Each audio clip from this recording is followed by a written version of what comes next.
Kia ora friends, welcome back to my studio. I'm Gina, and in today's video I'm going to be creating a couple of small projects, and I've got this lantern which is the other one to the Labyrinth project, which is just behind me here, and it's a smaller one, and I want to create a garden scene into this. It should be a fun little project to do that I can actually break down into some smaller bite-sized pieces. So let's get started.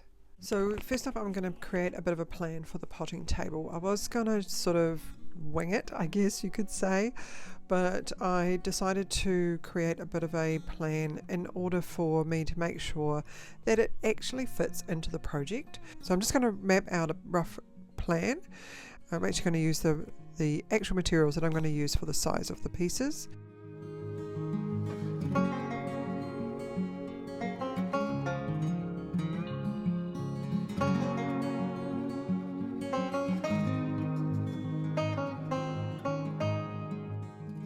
Once I'm happy with that, then I can start putting the table together. So in order to do that, I'm just going to use my little miter box to make sure that any ends that I cut square are actually square. And then I'm going to use my gluing jig to glue these two pieces together. This is actually going to make the tabletop.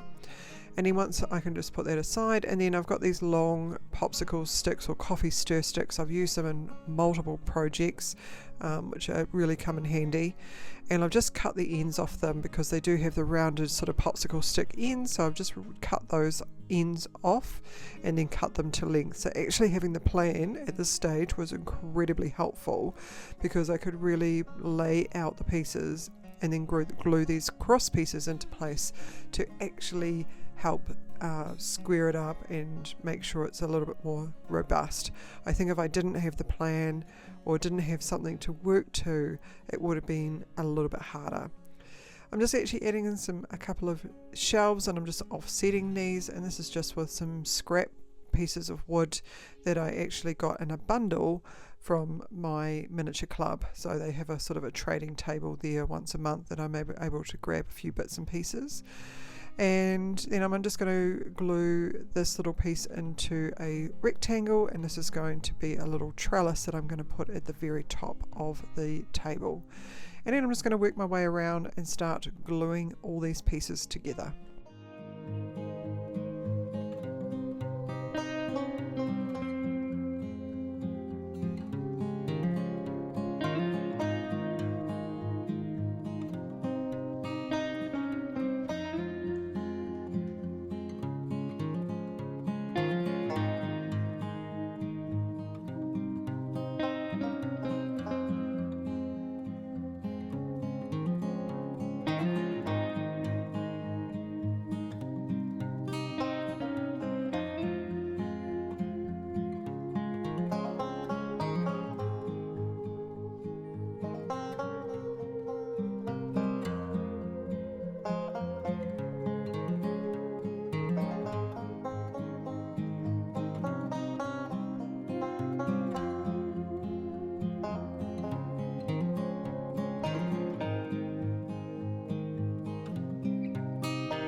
So for the paint, I've just got a mix of brown acrylic paint and water, and I'm just using this more like a stain on the wood than anything else, and this actually helps bring all the different types of woods together and gives it a really good overall look. So I'm just going to work my way around and do that.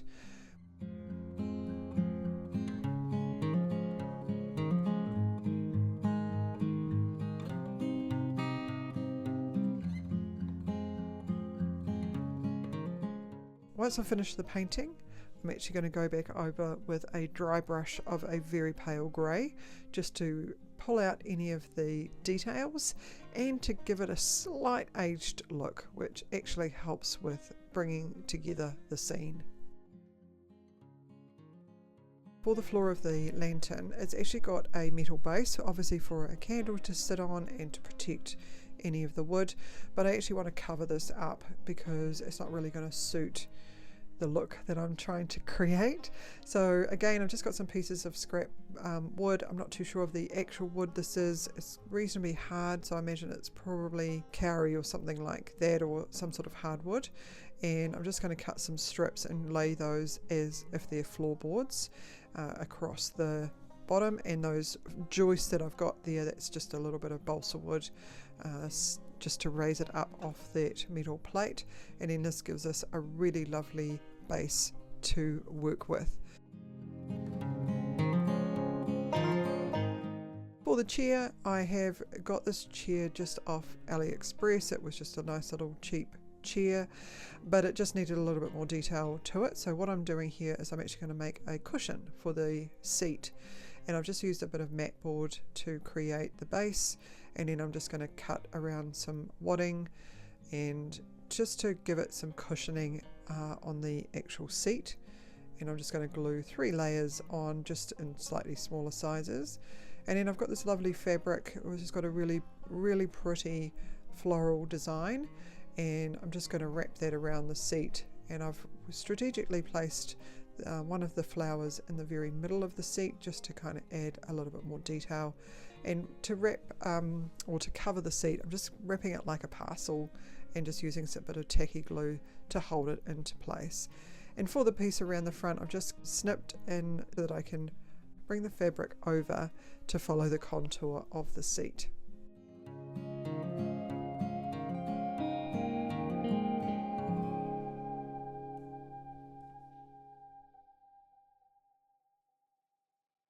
And there's the little flower in the middle, and I'm really happy with that. And I was debating whether to paint the chair white or black, and I've actually opted for black.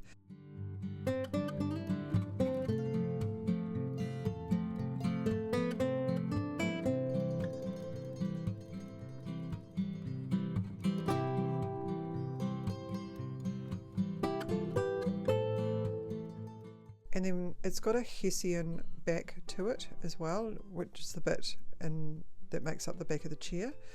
And I'm just going to use that same wash that I used for the potting table and going to just darken up that Hessian fabric just with a little bit of a watered down brown paint.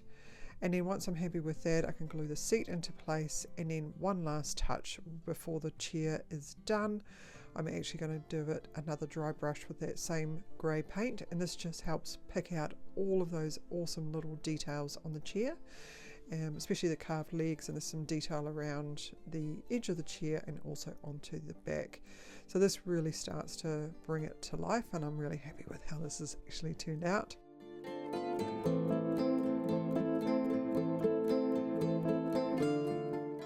If you found this video helpful, hit that like button and feel free to subscribe to the channel. Have a fabulous week everyone, and I'll see you next time.